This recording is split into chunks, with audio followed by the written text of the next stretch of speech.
Hello दोस्तों, स्वागत है आप लोग का। तो फ्रेंड्स, आज हम देखेंगे 67 जो बीपीएससी का एग्ज़ाम हुआ, ठीक है, 30 तारीख को।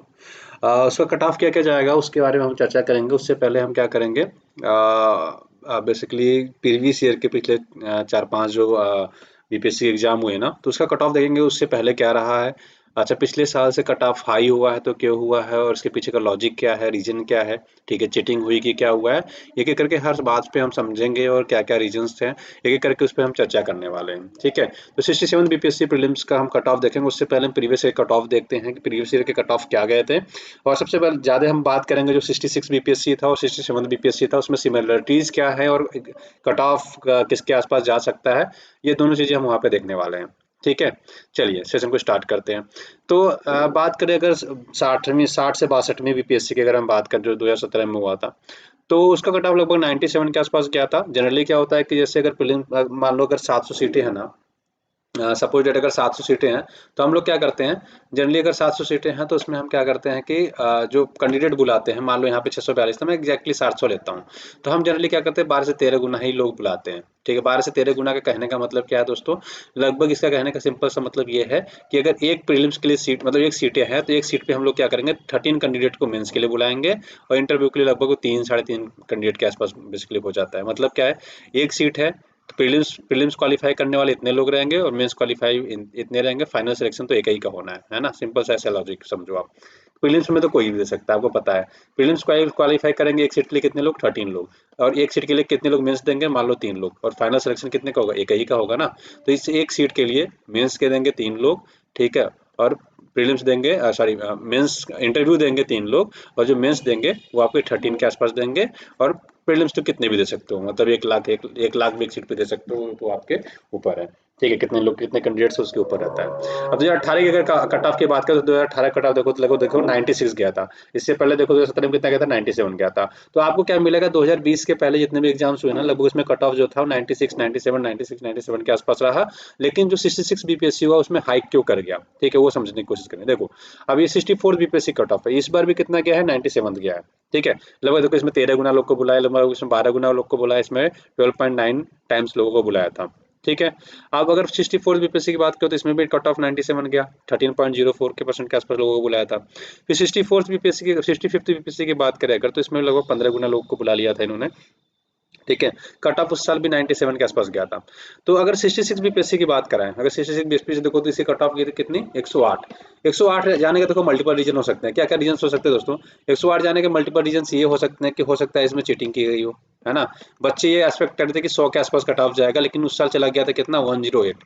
तो बहुत सारे बच्चे स्तब्ध रह गए थे कि यार इतना ज़्यादा कट ऑफ नहीं जाना चाहिए और इतना ज़्यादा चला गया था, ठीक है। तो थोड़ा सा आपको पता है कि जब 67 बीपीएससी हुआ तो उसमें पहले बार चीटिंग हुआ, एग्जाम कैंसिल हुए, ये सारी चीज़ें हुई, है ना, ये सारी चीज़ें हुई।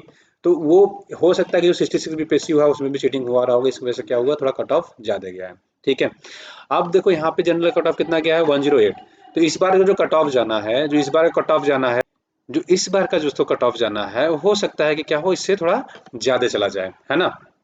तो ज़रूरी नहीं है कि 108 ही जाएगा, इससे ज़्यादा भी जा सकता है, कम भी जा सकता है, लेकिन इसके कम जाने की प्रोबेबिलिटी बहुत ज़्यादा है। कम जाने की प्रोबेबिलिटी क्यों ज़्यादा है, कम जाने की प्रोबेबिलिटी दोस्तों इसलिए ज़्यादा है, एक तो एग्जाम थोड़े से बच्चे कम दिए हैं, ठीक है। जनरली जितने बच्चे आते हैं उसके रेशियो में इस बार के बच्चे थोड़े से कम एग्जाम दिए हैं। दूसरा, अगर चीटिंग नहीं होती है तो मैं तो मानूंगा डेफिनेटली कि इससे तो बहुत ज़्यादा कम जाने वाला है, ठीक है। अगर चीटिंग नहीं हुई, जैसे 67 बीपीएससी का जो पहला वाला प्रीलिम्स हुआ था उसमें चीटिंग हो गई थी, अगर नहीं होता तो कितना जाएगा एक एक करके हम देख लेते हैं, ठीक है। एक एक करके इसकी चर्चा नहीं करते क्योंकि ऑलरेडी ये कट ऑफ जा चुका है। हाँ, इसे कंपेयर जरूर करेंगे हम लोग कि कितने के आसपास गया था तो कितना चेंजेस हो सकते हैं, ठीक है।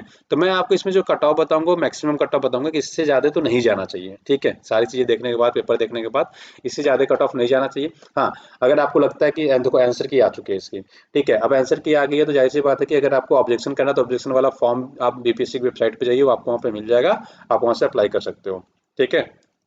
तब बात करते हैं कट ऑफ की। देखो, अगर हम कट ऑफ की बात करें तो पिछली बार गया था 108, और इस बार का लगभग मुझे लगता है जो मैक्सिमम कट ऑफ जाएगा 107 जाएगा। बट मेरा ये मानना है कि ये कट ऑफ ना 105, सॉरी, 105 से ना 107 के बीच में ही रहना चाहिए, इससे ज़्यादा नहीं जाना चाहिए। इससे ज़्यादा तो नहीं जाएगा, इससे कम हो जाएगा। तो अगर आपके मार्क्स 105 के आसपास आ रहे हैं या एक आध दो नंबर कम भी है ना, तब भी आप क्या करो, मेंस की तैयारी करो। क्यों मेंस की तैयारी करो, क्योंकि अभी आप प्रीलिम्स तो दोबारा दे नहीं पाओगे। तो अभी आपके लिए अच्छा क्या है, मेंस की तैयारी करना। अगर खुदा ना खास्ता अगर हो ही जाता है तो आप मेंस लिख दोगे, है ना, मेंस लिखोगे। नहीं भी होता है तो एक बार मेंस की तैयारी हो जाएगी, उसके बाद आप जनवरी फरवरी से क्या कर सकते हो, फिर से प्रीलिम्स अपना देना स्टार्ट कर सकते हो। तो 3 महीने आपको मेंस की ही तैयारी करनी है। तो जब मैं तो ये कहूँगा कि आप मेंस की तैयारी में लगिए और मेंस की ही तैयारी करिए, ठीक है। तो 107 आपका कट ऑफ चला जाएगा जनरल का। जनरल फीमेल की अगर बात करें तो लगभग ये 100 के आसपास जाने वाला है ना। ईडब्ल्यूएस की बात करें तो ये लगभग 102 से 104 के बीच में आएगा। तो मैंने मैक्सिमम हमेशा लिया, मैंने आपको बताया कि मैंने मैक्सिमम कट ऑफ लिया। अगर आप इससे कम आ रहे हो तो आपको परेशान होना नहीं है। आप ये मान के चलो कि 3-4 नंबर इससे कम कट ऑफ ही जाने की प्रोबेबिलिटी बनी रह सकती है ना। और अगर बात करते हैं एससी का, तो एससी का लगभग 94 जाएगा, एससी फीमेल का आपका 90 जाएगा, एसटी का आपका 92 जाएगा, फीमेल एसटी फीमेल का अगर बात करें तो 85, और ईबीसी की अगर बात करें तो 98 के आसपास का है, ठीक है। और बीसी की अगर बात करें तो लगभग 98 टू 100 के आसपास जाएगा, है ना। तो ये मैंने मैक्सिमम कट ऑफ रखे हैं। अब ये देखो फ्रीडम फाइटर वाला मैंने 95 रखा हुआ है। अगर पिछली बार से आप कंपेयर करो तो मुझे लग रहा है पिछली बार शायद 97 गया था, हाँ। अब देखो ये पिछली बार 97 गया था, तो इस बार थोड़े से कम जाए। जितने भी मैंने यहाँ पे कट ऑफ डाले हैं लगभग पिछली बार से थोड़े से कम ही होने वाले हैं, ज्यादा नहीं होने चाहिए, ठीक है ना। क्योंकि इस बार थोड़ी सी कड़ाई भी बढ़ती गई है, थोड़ी सावधानियां बढ़ती गई। पिछली बार पेपर भी लीक हुआ था, आपको पता है। फिर से आयोग को फिर से एग्जाम करना पड़ा था। तो इन सब चीज़ों से बचने के लिए आयोग बेसिकली क्या करता है कि थोड़ी सी रूल्स रेगुलेशन सारे टाइट रखते हैं कि जितना मतलब बचा सकें चीज़ों को बचाने की कोशिश करते हैं। क्योंकि इसमें देखो अब बदनामी आयोग की भी होती है, पूरे राज्य की बदनामी होती है। तो वो नहीं चाहेंगे दोबारा से राज्य की बदनामी हो। क्योंकि पहले देखो बीपीएससी अगर आप छाट मतलब 65वीं से पहले देख लो, एग्जाम मतलब एक एक डेढ़ डेढ़ 2-2 साल में क्लियर होते थे, है ना। तो अब वो ऐसा सीन ना हो। तो गवर्नमेंट चाह रही है कि एक क्लीन इमेज बने, एक साफ इमेज बने। उसकी वजह से क्या है कि लोग टाइम से कराएंगे। और इस बार तो मुझे लग रहा है कि आपका मेंस तो 100% दिसंबर में हो जाना चाहिए, ठीक है। मुझे तो ये लग रहा है कि दिसंबर में 100% मेंस हो जाना चाहिए। और जिनका मेंस क्वालिफाई नहीं होता है एटलीस्ट मेंस की तैयारी तो हो जाएगी इसी बहाने ना। तो आप मेंस की तैयारी कर लीजिए, है ना, ठीक है। और उसके अलावा प्रीलिम्स जब रहेगा तो आपको जब अगली बार प्रीलिम्स दोगे तो आपको मेंस के लिए थोड़ी आसानी हो जाएगी अगर आप मेंस की तैयारी कर लेते हो, ठीक है। तो इस कट ऑफ के लिए आप बहुत ज़्यादा परेशान ना होइए। जितना मैंने कट ऑफ बताया अगर इससे ऊपर आ रहा है तो 100% आप मेंस की तैयारी करिए। अगर नहीं, इन केस अगर नहीं आ रहा है, इन केस अगर नहीं होता सिलेक्शन, तो उसमें दुखी होने की बिल्कुल आपकी ज़रूरत नहीं है। आपको परेशान नहीं होना है, ठीक है। तो मैंने देखो आपको सारा कट ऑफ शुरू से लेकर अभी तक के जितने भी कट ऑफ थे ना, एक एक करके सारे कट ऑफ बता दिए कि कितना पैटर्न क्या था। अब जनरली जो पैटर्न पहले चाह रहा था अगर 97 के आसपास आता तो मैं डेफिनेटली कहता कि आप तैयारी कर लो। लेकिन अभी क्या है कि इंटरनेट और ये सारी चीज़ें ना बहुत तेज़ी से भी बढ़ी हैं, और पढ़ने वाले गाँव में आप किसी भी कोने में आप बैठ बैठ के पढ़ सकते हैं। आपको यूट्यूब पे सारी चीज़ें मिल जाती हैं, है ना। इसकी एक रीज़न ये भी है कि ये सब कट ऑफ थोड़े ज़्यादा गए हैं, ठीक है। जो 66 का जो कट ऑफ जाने का सबसे बड़ा एक रीज़न ये भी कह सकते हो कि पहले इंटरनेट वगैरह गाँव में नहीं मिल रहा था। अभी क्या धीरे धीरे गाँव में आपको इंटरनेट इजीली मिल जा रहा है, आराम से आप क्या कर सकते हो, घर बैठे पढ़ाई कर ले रहे हो। तो वो भी कंपटीशन में आ रही हैं चीज़ें ना। तो धीरे देखो आप एसएससी एग्जाम देख लो, आप एसएससी एग्जाम पहले 100 के आसपास कट ऑफ जाता था, आज के टाइम पे 150 के आसपास चला जाता है।